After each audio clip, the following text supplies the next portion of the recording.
नमस्कार, बहुत स्वागत है आप सभी का। आप मुझे न्यूज़ 18 के डिजिटल प्लेटफॉर्म पर देख रहे हैं। मैं हूं आपके साथ जया मिश्रा। लगातार बुरी हार का सामना कर रही कांग्रेस के क्या अच्छे दिन आने वाले हैं? केरल में हुए स्थानीय निकाय चुनाव के नतीजों के बाद राजनीति के जानकारों के बीच इस बात को लेकर चर्चा शुरू हो चुकी है। देखिए, केरल में कांग्रेस के नेतृत्व वाले यूडीएफ ने कुल 1199 स्थानीय निकायों में से 4 निगमों, 54 नगर पालिकाओं, 7 जिला पंचायतों, 79 प्रखंड पंचायतों, 505 ग्राम पंचायतों में जीत हासिल की। उनका प्रदर्शन शानदार रहा। इस चुनाव को केरल विधानसभा के लिए सेमीफाइनल के तौर पर देखा जा रहा है। राज्य में अगले साल मार्च अप्रैल में विधानसभा चुनाव होने वाले हैं।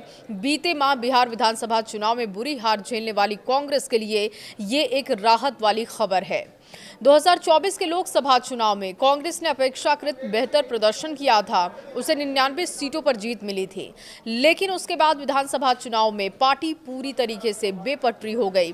पहले हरियाणा, फिर महाराष्ट्र के विधानसभा चुनाव में पार्टी को बुरी हार का सामना करना पड़ा और इसके बाद बिहार में पार्टी का करीब करीब सफाया हो गया। बिहार की 243 सदस्यीय विधानसभा में कांग्रेस को मात्र 6 सीटें मिली हैं, लेकिन केरल से उसे राहत मिली है। केरल में मिली इस राहत के बाद नया साल कांग्रेस के लिए अच्छा साबित होने की संभावना जताई जा रही है। दरअसल अगले साल मार्च अप्रैल में केरल, पश्चिम बंगाल, तमिलनाडु, पुडुचेरी और असम में विधानसभा के चुनाव हैं। इन चुनावों में कांग्रेस को खोने के लिए दांव पर बहुत कुछ लगा है। इन राज्यों में कहीं भी कांग्रेस सत्ता में नहीं है। सबसे पहले केरल की बात करते हैं।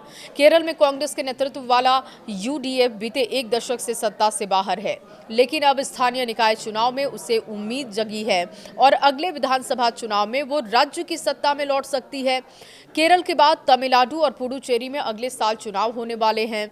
तमिलनाडु एक बड़ा राज्य है, यहाँ डीएमके की सरकार है। कांग्रेस डीएमके की सहयोगी है, लेकिन वो सरकार में साझीदार नहीं। मौजूदा परिस्थितियों में तमिलनाडु में विपक्ष बटा हुआ है। बीते लोकसभा चुनाव में भी डीएमके कांग्रेस गठबंधन का प्रदर्शन शानदार था। यहाँ की सभी 39 लोकसभा सीटों पर डीएमके कांग्रेस के नेतृत्व वाले इंडिया गठबंधन का कब्जा है। इस राज्य में भाजपा के लिए बहुत संभावनाएं हैं। सीधी लड़ाई में तो नहीं है। ऐसे में उम्मीद की जा रही है कि कांग्रेस को यहाँ कुछ नुकसान होने वाला नहीं। पुडुचेरी एक केंद्र शासित प्रदेश है। यहाँ 30 सदस्यीय विधानसभा है। यहाँ ऑल इंडिया एनआर कांग्रेस के नेतृत्व में एनडीए की सरकार है। एन रंगास्वामी यहाँ से सीएम है। यहाँ कांग्रेस पार्टी की स्थिति भी ठीक है और ऐसे में यहाँ भी उम्मीद की जा रही है कि कांग्रेस के लिए खोने के लिए कुछ नहीं है।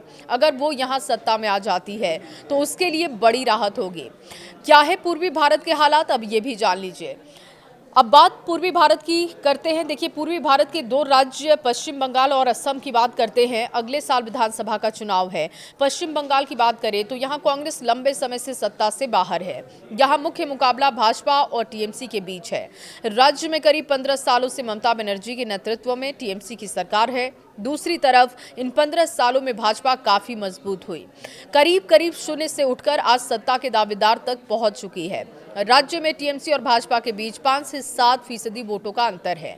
इस बार यहां ममता बनर्जी के खिलाफ 15 साल का एंटी इनकम्बेंसी है और ऐसे में भाजपा सत्ता में आ सकती है। ऐसी संभावनाओं से इनकार नहीं किया जा सकता।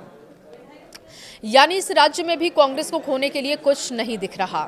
290 सदस्यीय विधानसभा में कांग्रेस का कोई विधायक नहीं और ऐसे में अगर इन चुनाव में उसको कुछ सीटें मिल जाती हैं तो ये उसके लिए फायदेमंद साबित होगा।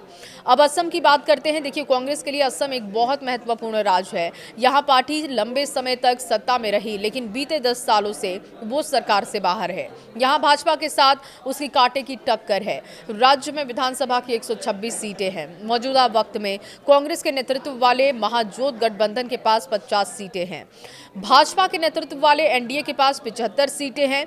यानी यहां लड़ाई कांटे की है। इस राज्य में कांग्रेस के पास संगठन और जनाधार दोनों है और ऐसे में अगर यहां कुछ उलटफेर होता है तो कांग्रेस को पाने के लिए बहुत कुछ है। इस खबर पर राय आपकी क्या है? कमेंट बॉक्स में जरूर बताएं।